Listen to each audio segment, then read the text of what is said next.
திருப்பரங்குன்றம் மலை விவகாரம் கட்டுப்பாட்டில் எடுக்கும் மத்திய அரசு, முடிவுக்கு வரும் 60 வருட பஞ்சாயத்து. திருப்பரங்குன்றம் மலையை சிக்கந்தர் மலையாக மாற்ற முயற்சிப்பதாக இந்து மக்கள் கட்சியினர் மதுரை மாவட்ட தலைவர் சோலை கண்ணன் உயர்நீதிமன்ற மதுரை கிளையில் வழக்கு தொடர்ந்தார். அவர் தன் மனுவில் மலை மீதுள்ள சிக்கந்தர் தர்கா, அதன் முன்புறம் உள்ள கொடிமரம், நெல்லித்தோப்பு, தர்கா செல்லும் படிக்கட்டு, புது மண்டபம் தவிர மற்ற பகுதிகள் அனைத்தும் திருப்பரங்குன்றம் சுப்பிரமணிய சுவாமி கோவிலுக்கு சொந்தமானவை. ஆங்கிலேயர் ஆட்சியின் போதே இந்த உத்தரவை நீதிமன்றம் பிறப்பித்துள்ளது. எனவே ஆடு, கோழி பலியிட்டு சிக்கந்தர் மலையாக மாற்றும் முயற்சிக்கு தடை விதிக்க வேண்டும் என கோரியிருந்தார். இதுபோல ஏராளமான மனுக்கள் தாக்கல் செய்யப்பட்டுள்ளன.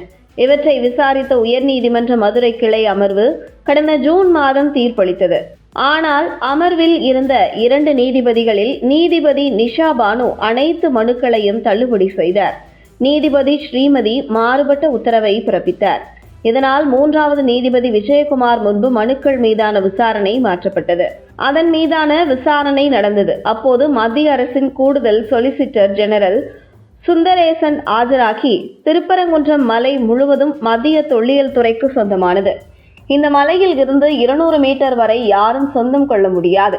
மலையை ட்ரோன் மூலம் அளவீடு செய்வதற்கு மதுரை விமான நிலைய ஆணையத்திடம் அனுமதி பெறப்பட்டுள்ளது.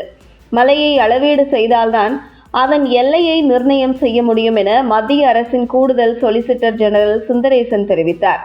இதனைத் தொடர்ந்து தர்கா நிர்வாகம் தரப்பில் ஆஜரான வழக்கறிஞர் வாஞ்சிநாதன், தர்காவில் ஆடு, கோழி பலியிடுவதை இந்து அமைப்புகள் தடுக்க முடியாது.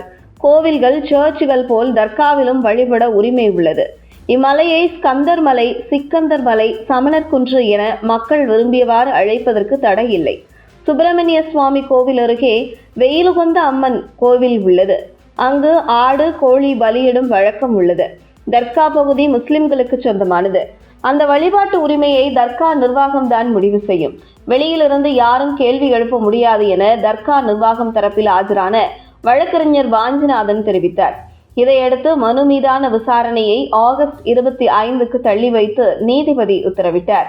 இந்த நிலையில் இந்த விசாரணையின் போது மத்திய அரசின் கூடுதல் சொலிசிட்டர் ஜெனரல் சுந்தரேசன் ஆஜராகி, திருப்பரங்குன்றம் மலை முழுவதும் மத்திய தொல்லியல் துறைக்கு சொந்தமானது என தெரிவித்துள்ளது மிகப்பெரிய விவாத பொருளாக மாறியிருக்கிறது. இந்த வழக்கு மத்திய அரசின் கூடுதல் சொலிசிட்டர் ஜெனரல் சுந்தரேசன் தெரிவித்தது போன்று திருப்பரங்குன்றம் மலை முழுவதும் மத்திய தொல்லியல் துறைக்கு சொந்தமானது என மத்திய அரசுக்கு சாதகமாக அமைந்தால் திருப்பரங்குன்றம் மலை மத்திய தொல்லியல் துறையின் கைவசத்திற்கு வந்துவிடும் என்றும், திருப்பரங்குன்றம் மக்கள் மத்திய பாதுகாப்பு படையின் கீழ் பாதுகாப்புக்குள் வந்துவிடும் என கருத்துகள் உலா வருகிறது.